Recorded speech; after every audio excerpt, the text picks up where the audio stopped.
pas d'argent, pas de travail, pas de terre, et l'angoisse en face d'un avenir incertain. Voilà ce qui rend l'exil lourd à tous les réfugiés, qu'ils soient en Europe, en Asie ou en Afrique.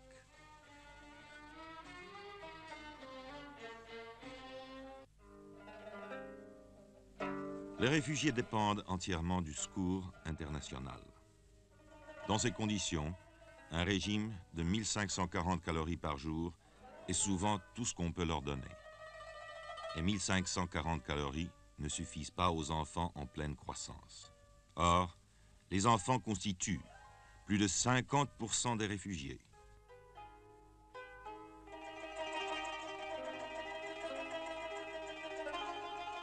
Pour eux, un effort exceptionnel a été accompli. Une chaîne de 160 postes de distribution de lait a été créée pour 90 000 enfants réfugiés. Chaque matin, en allant à l'école, on leur donne une tasse de lait vitaminé et un morceau de pain.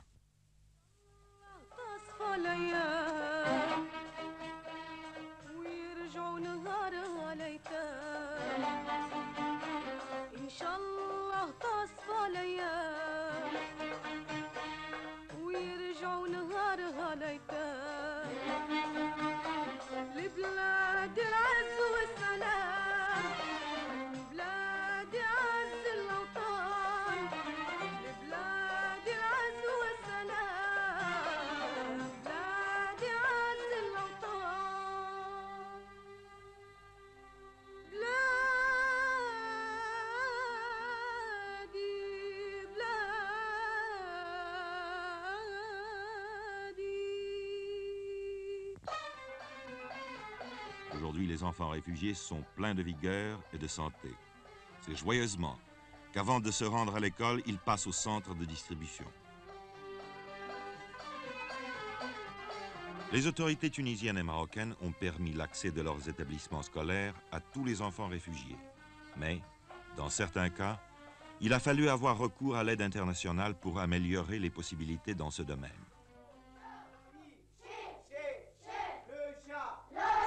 Le chat a griffé Amina. Le chat a griffé Amina. Che, chat, chaud, si, le chat. Il y a tant d'élèves que les cours sont donnés en 2 équipes.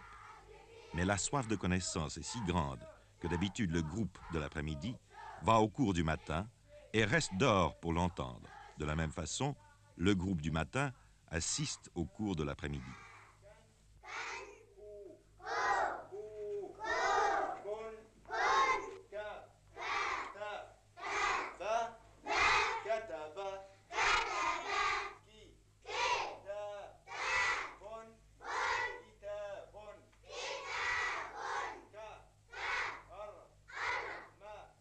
Les classes finies, pendant leurs heures de liberté, les enfants s'occupent à de petits travaux ménagers. Par exemple, ils vont puiser de l'eau.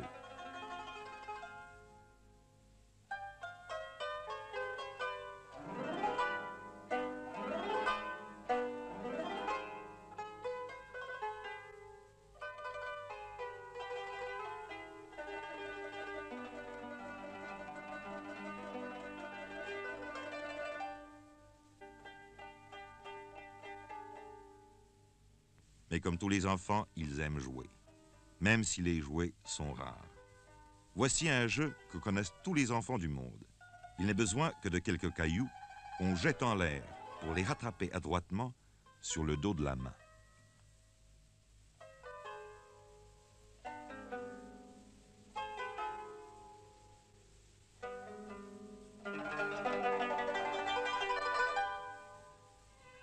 Dans les régions montagneuses et sur les hauts plateaux, là où les hivers sont très rigoureux, une autre opération a été mise en train en 1960. À l'heure du déjeuner, les enfants se rassemblent devant la tente du Croissant Rouge et on leur donne un bol de soupe bouillante et un morceau de pain.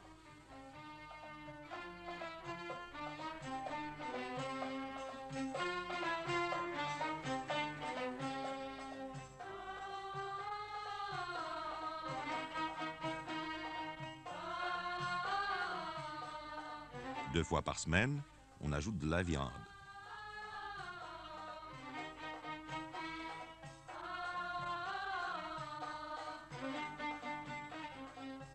Pour que maman sache qu'il a bien mangé sa soupe, on fait à l'enfant un petit signe sur la main.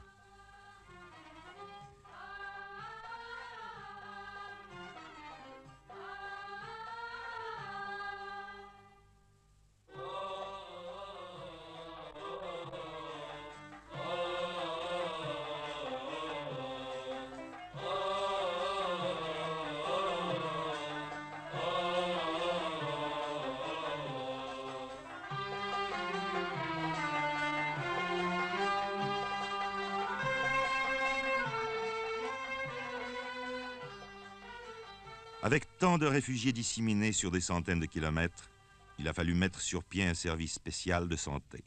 Des médecins font des tournées régulières. Les maladies les plus courantes sont le trachome, le paludisme et la tuberculose.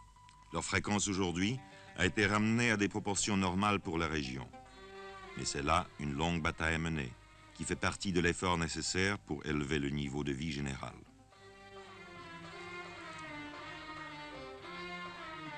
En plus des services médicaux, une chaîne assez importante de dispensaires a été créée. Des infirmiers, des secouristes, formés sur place, s'occupent des cas ordinaires. Les cas sérieux sont vus par le médecin. Ici, les malades reçoivent également des soins et des médicaments.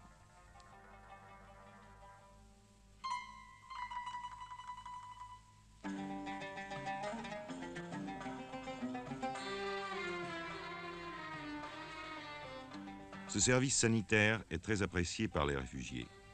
Dans certains centres, on soigne journellement de 300 à 400 patients.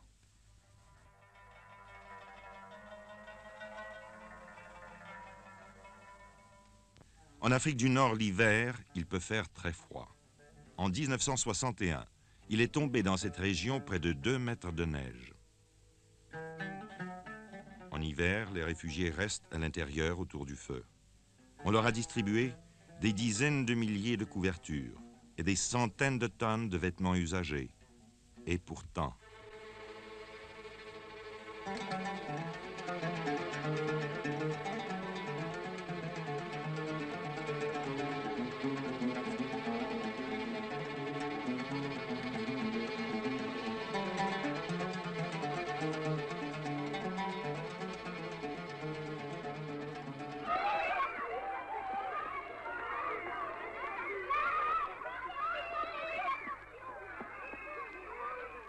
Une fois par an, on donne aux enfants une kashabia.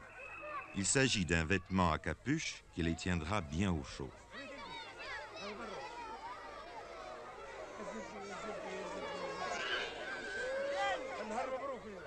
Avec la meilleure volonté du monde, il est impossible de faire comprendre à ces jeunes gens qu'il est inutile de se bousculer. Mais les enfants sont trop excités.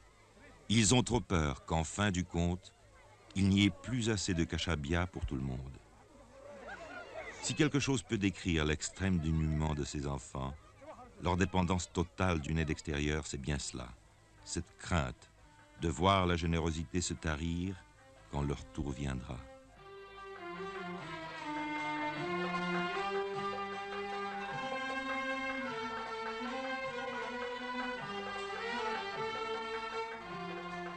Myriam et son petit frère pleuraient à chaudes larmes pendant que les autres s'en allaient avec leur merveilleuse kashabia.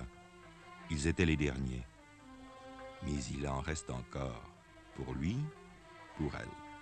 Et maintenant, on sourit presque.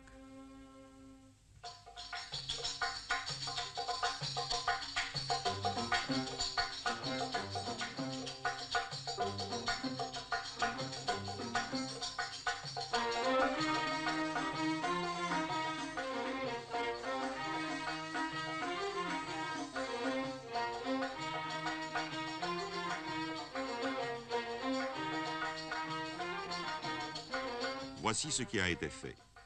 Chaque mois régulièrement, on distribue plus d'1 quart de million de rations, chaque jour du pain et du lait pour 90 000 enfants. Dans certaines régions, on a construit des cantines, on a distribué des habits neufs, des couvertures, des tentes. On a bâti des écoles et monté un service sanitaire moderne.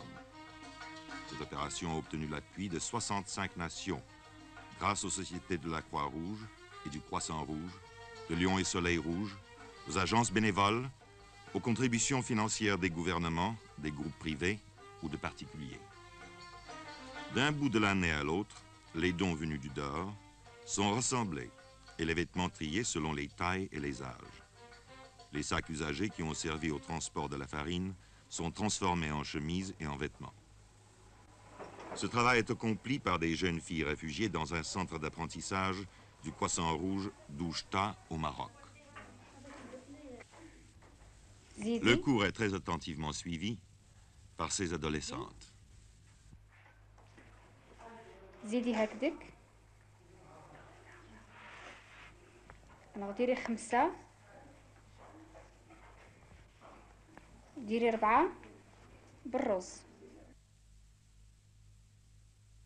Le retour au pays natal est le seul avenir pour ces jeunes enfants et leurs parents. Les réfugiés ont été reçus comme des voisins chez des voisins par les peuples de la Tunisie et du Maroc. C'est la communauté internationale qui les aide. Mais leur véritable vie n'est pas ici, où ils ne peuvent ni travailler ni s'implanter. Et tous, du reste, désirent retourner chez eux dès que cela sera possible. Ils ont traversé une longue période de découragement, d'incertitude et d'attente, tant qu'il ne s'agissait pour eux que de survivre, et c'est grâce à l'aide internationale qu'ils ont survécu. Cette aide internationale leur a aussi permis d'envisager l'avenir avec confiance, car ils savaient qu'ils n'étaient pas abandonnés. Aujourd'hui, le retour au pays natal approchant, de nouvelles questions, de nouvelles difficultés leur apparaissent. Car le pays où ils retourneront aura été abandonné pendant des années. Les puits seront écroulés, les maisons auront été détruites, la terre sera retournée en friche. Pour tout le monde, y compris les enfants, ce sera une épreuve. Il faudra donc continuer l'aide internationale jusqu'au moment de leur retour, afin qu'ils demeurent en bonne santé physique et morale pour aborder la période où ils devront entreprendre de reconstruire leur vie. L'aide internationale devra faciliter le passage de la vie oisive du réfugié au devoir sévère qu'exige la participation de chacun en tant que membre d'une communauté vivante. Un troubadour chante l'avenir à des enfants rassemblés. Ceux qui vous ont donné, dit-il, l'ont fait avec joie. En retour, vous leur donnerez votre gratitude. Vous vous efforcerez d'oublier les temps amers et de faire en sorte que la compréhension puisse régner entre les peuples.